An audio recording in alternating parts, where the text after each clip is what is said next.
Welcome to sports live presented by white plus pro sensitive toothpaste. আপনাদের সঙ্গে আছে আমি সৈয়দ আবিদ হুসাইন সামি।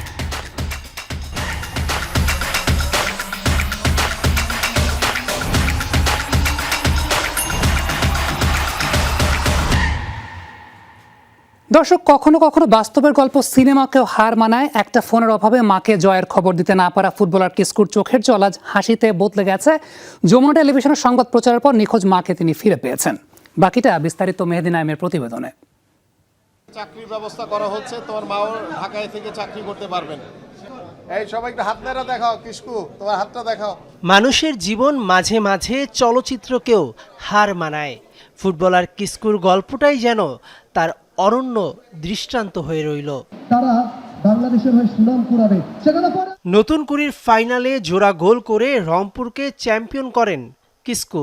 ম্যাচ শেষে যমুনা টেলিভিশনকে একটি ফোনের অভাবে তার মাকে এই সুসংবাদ না দিতে পারার আক্ষেপের কথা জানিয়েছিলেন। জানাতে পারতাম যে আমরা চ্যাম্পিয়ন হয়েছি, ফোন না দেখে আমি কথা বলতে পারতেছি না। অনেক দিন থেকে কথা বলি নাই, 2-3 মাস থেকে কথা বলি নাই। তা একটা ফোন দিলে ভালো হইতো। তারপর ট্রফি নিয়ে বাড়ি ফিরে দেখেন মা বাড়িতে নেই। ঘর বাড়িরও বেহাল দশা। নিখোঁজ মা মাতিমাই হেমরনকে খুঁজে পেতে যমুনা টেলিভিশনের রংপুর ব্যুরো প্রধান সরকার মাজহারুল মান্নান একাধিক প্রতিবেদন করেন। লন্ডভন্ড থাকার ন্যূনতম জায়গাটুকুও নেই তার। অবশেষে বৃহস্পতিবার রাতে কিস্কুর মা কিস্কুকে গাজীপুর থেকে কল দেন, জানান তিনি ভালো আছেন। 8টার সময় আমার কাছে ফোন দিছে, আমি কথা বলছি, খুব ভালো লাগতেছে, অনেক আনন্দ লাগতেছে আমাকে। যুব ক্রীড়া মন্ত্রণালয়ের উদ্যোগে শুক্রবার দুপুরে ঢাকায় আসেন কিস্কুর মা। কিস্কুর চাওয়া সেই মোবাইল ফোন তো দিলই, সঙ্গে ছিল নগদ 50,000 টাকা। আরও বড় চমক অপেক্ষা করছিল। কিস্কুর মাকে একটি চাকরি ও বাড়িও করে দেবার ঘোষণা যুব ক্রীড়া প্রতিমন্ত্রী আমিনুল হকের। কিস্কুর যাতে নিজস্ব তার যে নিজের জায়গা রয়েছে সেখানে যাতে একটি বাড়ি নির্মাণ করে দিতে পারে। কিস্কুর মায়ের জন্য আমরা একটি চাকরির দ্রুতই একটি ব্যবস্থা করব ইনশাআল্লাহ। স্বামীহারা কিস্কুর মা জীবনের সঙ্গে প্রতিনিয়ত যুদ্ধ করে যাচ্ছিলেন। এত কিছু একসাথে পেয়ে আপ্লুত। ওখানে আমার লোকগুলা অনেক কথা আমাকে বলছে, গাল দিচ্ছে, কিন্তু তুমি মেয়ে মানুষ এরকম তুমি নিয়ে বেড়াচ্ছ ফুটবল খেলা, এটা ভালো এটা ভালো না।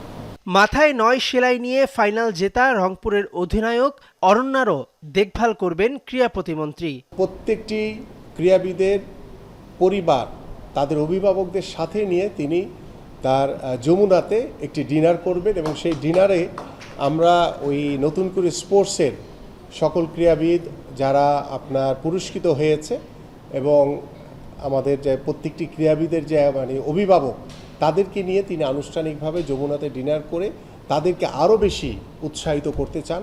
ইতিমধ্যে তিনি সেই সিদ্ধান্ত নিয়েছেন। কিসকু ও অরণ্যার মতো অনেক মেধাবীরা আছে এই বাংলায়। তাদের নিজেদের প্রমাণের সুযোগ আগামী নতুন কুড়িতে, যার রেজিস্ট্রেশন করা যাবে 31 আগস্ট পর্যন্ত।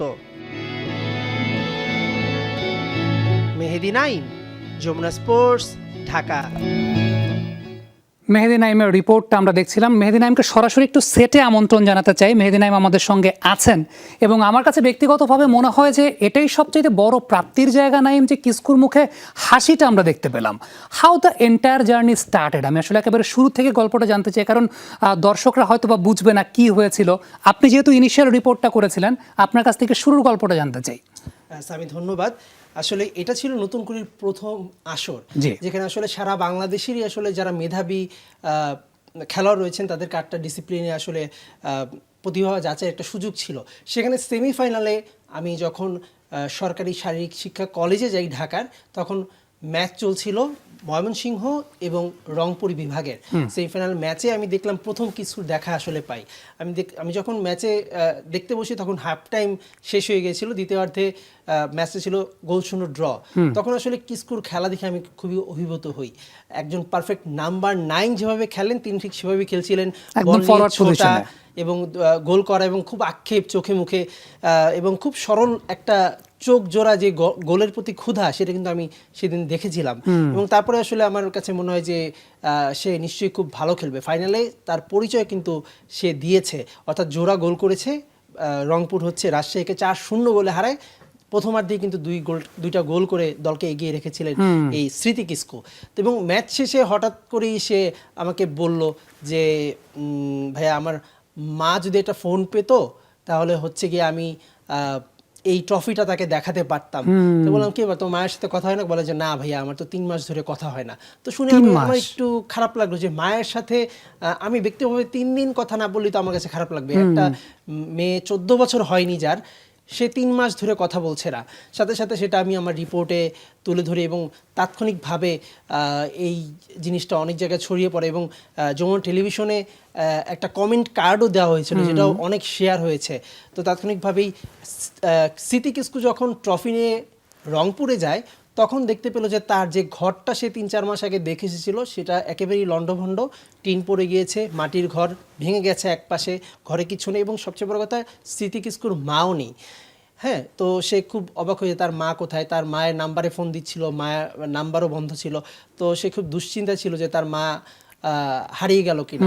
তারপরে সেই সংবাদ আমাদের রংপুরের প্রতিনিধি ব্যুরো প্রধান সরকার মান্না তিনি তো করেছেন, একাধিক রিপোর্ট করেছেন, তারপর তো দেশবাসী জানলো।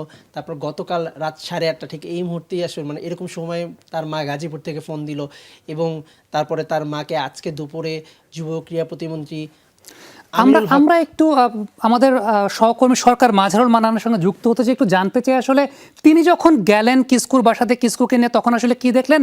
মাজার, আশা করছি আপনি আমাকে শুনতে পাচ্ছেন। আপনার জন্য তো অবশ্যই একটা ভালো লাগার জায়গা, আজকে একটা স্বীকৃতি কিংবা আজকে কিস্কুর মায়ের চাকরি কিংবা নগদ অর্থ পুরস্কার কিংবা সেই সঙ্গে একটা মোবাইল ফোনও গিফট পেয়েছেন মাননীয় ক্রীড়া প্রতিমন্ত্রীর কাছ থেকে, আপনার নিজের কাছেও নিশ্চয়ই খুব ভালো লাগছে। এবং ইনিশিয়ালি যখন আপনি গেলেন কিস্কুর বাসাতে কি দেখেছিলেন আর আপনার এখনকার অনুভূতিটা জানতে চাচ্ছি।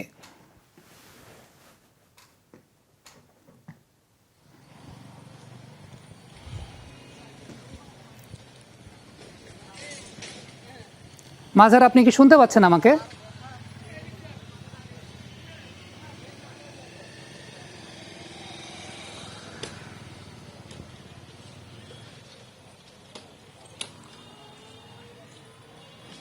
মাজার, আপনি যদি আমাকে শুনতে পেয়ে থাকেন, আজকে মাননীয় ক্রীড়া প্রতিমন্ত্রী কিস্কুর মাকে চাকরির আশ্বাস দিয়েছেন, তাদের ঘর মেরামতের কথা বলেছেন, নগদ অর্থ সহায়তাও দিচ্ছেন। পুরো বিষয়টা আপনি যেহেতু একদম শুরু থেকে যুক্ত ছিলেন, আপনার কাছে ব্যক্তিগতভাবে কেমন লাগছে?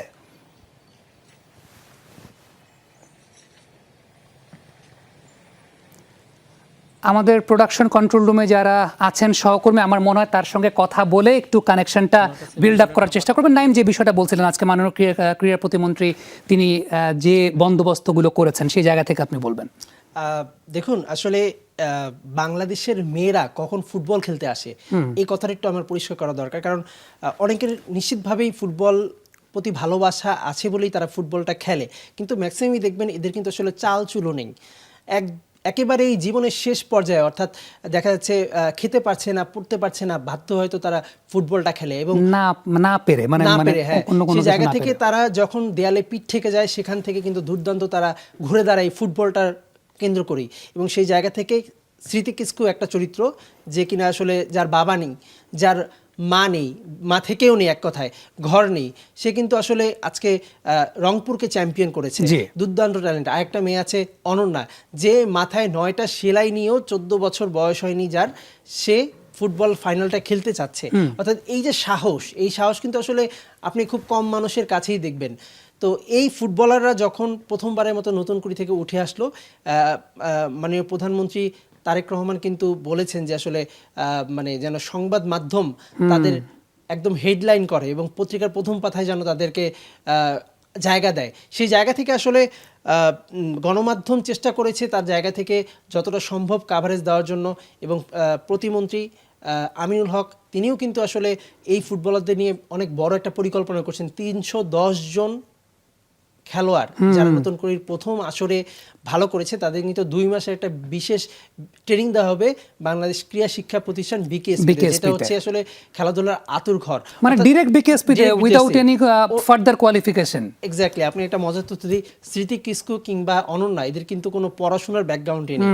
হ্যাঁ, অর্থাৎ জীবনের যে কোনো মুহূর্তে কোনো খেলোয়াড় যদি ভালো খেলে তাকে সরাসরি বিকেএসপিতে খেলার সুযোগ করে দিয়েছে মানে বর্তমান যুব ক্রীড়া মন্ত্রণালয়। এটা কিন্তু হিউজ একটা অপরচুনিটি। আমি এই জায়গা থেকে ফিরবো, পলাশ প্রধান আমাদের গাজীপুরের সহকর্মী, তিনি আমাদের সঙ্গে যুক্ত হবেন, কারণ স্মৃতি কিস্কুর মাকে সর্বপ্রথম তিনি এইটার একটা ফলো আপ করেছেন। পলাশ, আমার কাছে মনে হয় আপনার নিজের জন্য একটা ব্যক্তিগত ভালো লাগার জায়গা, আজকে মাননীয় ক্রীড়া প্রতিমন্ত্রী পুরো বিষয়টা দেখভাল করছেন, তাদের ঘর মেরামতের আশ্বাস দিয়েছেন, মায়ের চাকরির একটা ব্যবস্থা করছেন। আপনার কাছে ব্যক্তিগতভাবে কেমন লাগছে এবং আপনার ক্যারিয়ারে ডেফিনেটলি এটা একটা অন্যতম ভালো লাগার জায়গা?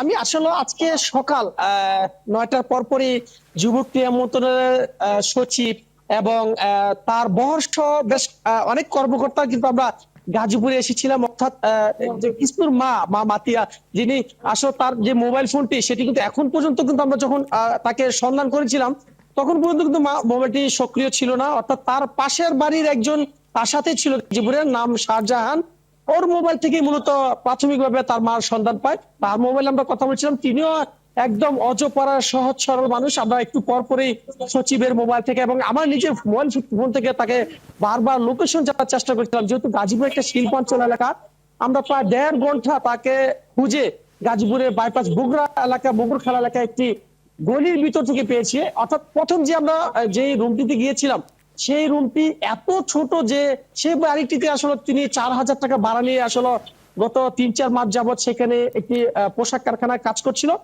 তার সাথে আমি একান্তভাবে কথা বলেছিলাম। তিনি যে বিষয়টি বলছিল, মূলত তার মেয়ে যে কিসলু, তিনি ফুটবল খেলবে, তার একজন জোতার জন্য তার মা কাছে আকুতি করেছিল। সেই টাকা না দিতে পেরেই মূলত তিনি আসলে ডিসিশন নিয়েছিল রাজধানীতে গিয়ে কারো বাসা বাড়িতে গিয়ে চাকরি করবে এবং সে কিন্তু ঢাকাতে এসেছিল। ঢাকা যখন গৃহ কর্মস্থলে কাজ না পায়, তাৎক্ষণিকভাবে তিনি চিন্তা ভাবনা করে যে শাহজাহান ছিল তার সাথে যোগাযোগ করে তিনি একটি পোশাক শিল্প কারখানা প্রাথমিক 3 থেকে 4 দিন ভাড়া নিয়ে সেখানে চাকরি নেয়। চাকরি নেওয়ার পর তার সাথে যে একটি মোটো ফোন ছিল সেটি একদম নিম্নমানের ছিল, সেটি আসলে ব্যাটারি নষ্ট হয়ে যাওয়ার কারণে তার মেয়ের সাথে যোগাযোগ করতে পারে না, অর্থাৎ তার আত্মীয় স্বজনের সাথে তিনি যোগাযোগ করতে পারছিল না। সকল যোগাযোগ কিন্তু যে শাহজাহান যে ছিল পার্শ্ববর্তী এলাকা তার সাথে যোগাযোগ করছিল। যখনই আসলে কিসলু তার মাকে খোঁজা শুরু করছিল, অর্থাৎ যমুনা টেলিভিশন যখন আসলে এই বিষয়টি প্রতিবেদন হয়, সারা দেশব্যাপী যখন তার মার সন্ধান করছিল, বিভিন্ন আত্মীয় স্বজনের কাছে এই তথ্যপত্রগুলো আসলে ছড়িয়ে ছিটিয়ে পড়ে। এরপর কিন্তু আসলে দেখছিলাম যে যুব ক্রীড়া মন্ত্রণালয় সহ ক্রীড়াঙ্গনে কিসলুর মাকে সন্ধানের জন্য ব্যাপক তল্লাশি শুরু হয়। গতকাল থেকে আমরা এই বিষয়টি জানার পর আজকে সকালে প্রায় 1.5 ঘন্টা অনুসন্ধান করে তার মার সাথে যোগাযোগ হওয়ার পর আমরা দেখছিলাম যে অতিরিক্ত যে সচিব ছিল তিনি তার কৃষ্ণের সাথে তার মার সাথে ভিডিও কলে কথা বলার পর প্রাথমিকভাবে যে আসলে যে একটি যেটি বলবো যে এত কান্না ছিল তার মার এবং কৃষ্ণুর, আসলে সেটি দেখে আমি নিজেও আসলে বলছিলাম যে আসলে এমন প্রতিবেদন আসলে খুব কমই চোখে পড়েছে। তবে তার মার এবং তার সন্তানের যে আসলে কথোপকথন ছিল সেখানে আমি কিন্তু ধারণ করেছিলাম, সেখানে কিন্তু আমি কিন্তু আবেগে আপ্লুত হয়েছিলাম যে একজন মেয়ে আসলে 3 থেকে 4 মাস যাবত মার সাথে যোগাযোগ স্থাপন করতে পারছিল না। আমরা প্রতিবেদনটি দেখেছিলাম, আমাদের সহকর্মী মাঝার মানার যে প্রতিবেদন সেটিও কিন্তু দেখেছিলাম যে আসলে তার সাথে কিভাবে বিচ্ছিন্ন হয়েছিল। তবে সবচেয়ে বেশি যে বিষয়টা আমি দেখেছি যে তার একজোড়া জুতার জন্য, অর্থাৎ যে জুতা দিয়ে তিনি ফুটবল খেলবে, সে জুতার আকুতির কারণে তার মা অর্থ উপার্জন করার জন্য রাজধানীতে এসেছিল। এটি মূল কারণ হিসেবে পলাশ, আপনাকে অসংখ্য ধন্যবাদ। পুরো বিষয়টা আপনি বিস্তারিত বর্ণনা করেছেন এবং অবশ্যই আপনার ক্যারিয়ার এটা অন্যতম একটা স্মৃতিময় অধ্যায় হয়ে থাকবে। মেহেদী নাইম আমাদের সঙ্গে আছেন। নাইম, এই টুর্নামেন্টের আউটকাম নিয়ে কথা বলছিলাম। আপনি তো অনেকদিন ধরে স্পোর্টস কভার করছেন, এরকম টুর্নামেন্টের আউটকামটা আসলে কেমন দেখতে পেয়েছেন? সামনের দিনগুলোতে কেমন প্রত্যাশা করছেন? কারণ কিস্কুর মতো এরকম আরো অনেক গল্প হয়তো আমরা সামনে দেখতে পাবো এরকম টুর্নামেন্টের মাধ্যমে। এরকম এর আগে যেই ইভেন্টগুলো আমরা দেখেছি, আপনিও একসময় মাঠে কাজ করছেন, এখনো করেন, ম্যাক্সিমাম কিন্তু আসলে হারিয়ে যায়। হ্যাঁ, অনেক কষ্ট করে অনেক মেধাবীদের তুলে আনা হয় কিন্তু তারপর তাদেরকে যত্ন করা হয় না।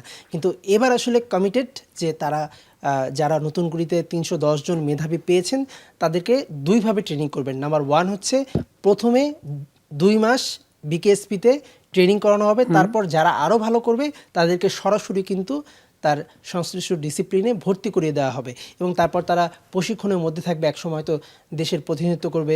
তারপরে তারা যদি আরও ভালো করে তাহলে নিশ্চয়ই মাসিক যে ভাতা আছে, ক্রীড়া ভাতা 1 লাখ টাকা করে, সেটাও কিন্তু পাবে। অর্থাৎ হারিয়ে যাওয়ার সুযোগটা কিন্তু এই প্রসিডিউরে আর থাকছে না।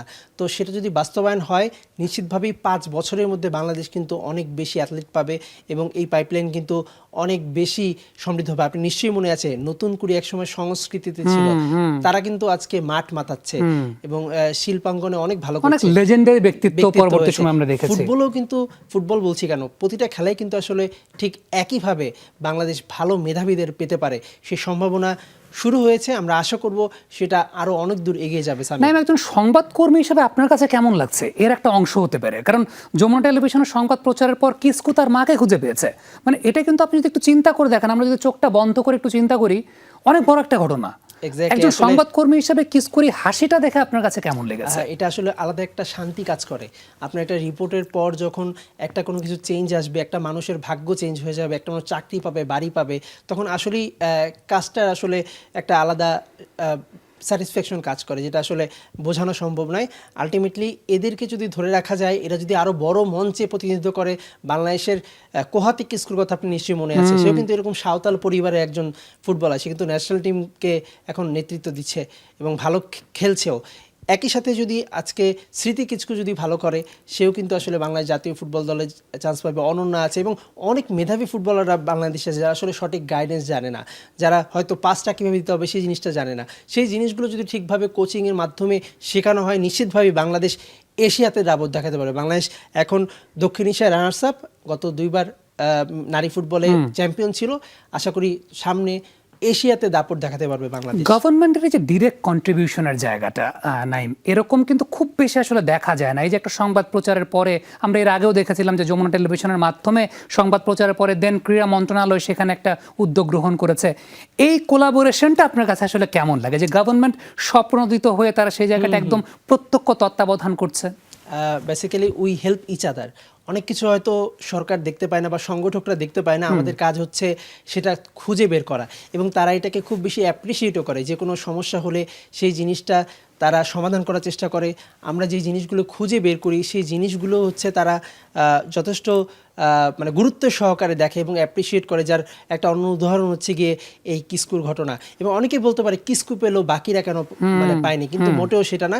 যারা ভালো খেলবে, অনেক দরিদ্র আছে, নিশ্চিতভাবেই বর্তমান যুব ক্রীড়া মন্ত্রণালয় প্রতিশ্রুতিবদ্ধ যে তাদের সকলকে আসলে ফাইন্যান্সিয়াল হেল্প করার জন্য। আমরা একটু সরকার মাজারুল মান্নানকে যুক্ত করতে চাই রংপুর থেকে, তিনি এই মুহূর্তে আমাদের সঙ্গে যুক্ত হচ্ছেন না। মাজার, আপনি একটু আমাদেরকে শুরুতে জানাবেন, কিস্কুর বাড়িতে যখন আপনি গেলেন কিস্কুকে নিয়ে, কি দেখতে পেয়েছিলেন, কিস্কুর রিয়াকশন কেমন ছিল, এবং আজকে যখন যুব ক্রীড়া মন্ত্রণালয় এখানে চমৎকারভাবে ইন্টারফেয়ার করেছে এবং তারা আশ্বাস দিয়েছে চাকরির বাড়িটাকে আবার পুনঃস্থাপন করে দেওয়ার, আপনার কাছে ব্যক্তিগতভাবে কেমন লাগছে? মনে হচ্ছে না যে এই যে কাজটা করেছেন গত 2 দিন ধরে, পুরো কাজটাই সার্থক?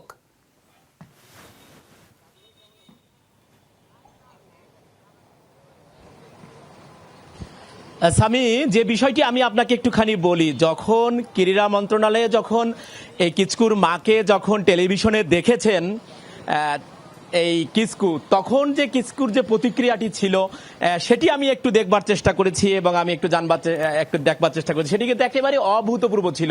আমরা যে কাজটা করেছি, আমাদের মধ্যে তো এক ধরনের ভালো লাগা আছে, কিন্তু কিস্কুর যে ভালো লাগাটা মনে হয়েছে না, যেন কিস্কুর ভালো লাগাটা একটা ভালো লাগার বাংলাদেশ, এটি আমার কাছে মনে হয়েছে। আর আপনি যে কথাটি বলেছেন যে বুধবার যখন আমরা ঠিক বেলা 3টার পরে আমরা পৌঁছাই তার বাড়িতে, যখন সেখানে পৌঁছাই, আমরা তার যে বাড়িটি ছিল সেই বাড়িটির যে সামনে কিন্তু একটা গাছ ছিল, সেই গাছের মধ্যে অনেকগুলো কাঠ গাছ, যেগুলো হচ্ছে ঘূর্ণিঝড়ে পড়ে যাওয়া কিছু গাছ সেখানে ছিল, অর্থাৎ বাড়ির ভেতরে যাওয়ার কিন্তু কোনো সুযোগ ছিল না।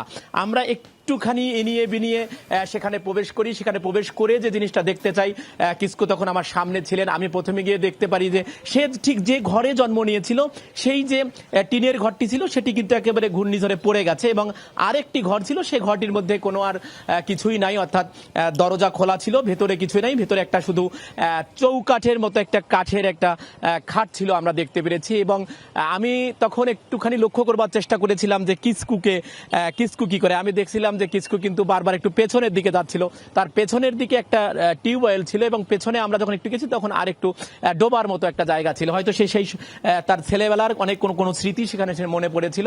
সব থেকে তার যেটা বেশি মনে হয়েছিল, আমি যখন তাকে কথা বলেছি যে তার মা নাই, অর্থাৎ মায়ের কোনো খোঁজ তার পাওয়া যাচ্ছে না, যেটি আমরা আমাদের রিপোর্টার নাইম ভাইকে আমরা দিতে চাই একটা স্পেশাল ধন্যবাদ আমরা রংপুরের পক্ষ থেকে, রংপুরবাসীর পক্ষ থেকে দেখতে চাই। তিনি কিন্তু তুলে আনার কারণেই তিনি যে প্রথম কিচকুর যে মায়ের সাথে তার কথা হচ্ছিল না সেটি প্রথম তুলে এনেছিলেন, এবং সে কারণে আজকে যে এই যে তার মায়ের জন্য যে তার নিজের থাকার জায়গা করবার কথা, একটা যে তার মায়ের চাকরি করবার কথা, সেটিতে কিন্তু তারা সব থেকে বেশি খুশি হয়েছে। এবং এখানে আরেকটি কথা আপনাকে বলি, যেটি হয়তো একটু 1 মিনিট লাগবে, সেটি হচ্ছে যে আরেকটি তথ্য কিন্তু আমরা তখন পেয়েছিলাম যে যখন কিচকুকে মাহফুজার রহমান নামে এক ব্যক্তির মাধ্যমে কোচ মিলন মিয়ার কাছে আনা হয়, তখন কিন্তু 3 দফায় মিলন মিয়ার সাথে অন্যান্য যারা খেলোয়াড় ছিলেন তখন কিন্তু তারা তাকে রিফিউজ করেছিলেন, কারণ তার যে শরীর থেকে এক ধরনের গন্ধ বেরোচ্ছিল, যেটা শ্যাম্পু।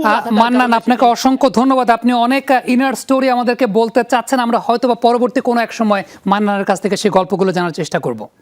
নাইম, আপনাকে অসংখ্য ধন্যবাদ, সময়টা আসলে শেষ হয়ে গেছে। Thank you so much for all the efforts. আপনাকেও ধন্যবাদ। মাঝার সাহেব বলছিলেন আসলে আমার সহকর্মী, তারাও আসলে অনেক পরিশ্রম করেন এই ক্রেডিট আসলে thank you so much Naim. দর্শক, এই ছিল আজকের আয়োজন, এতক্ষণ আমাদের সঙ্গে থাকার জন্য সবাইকে ধন্যবাদ।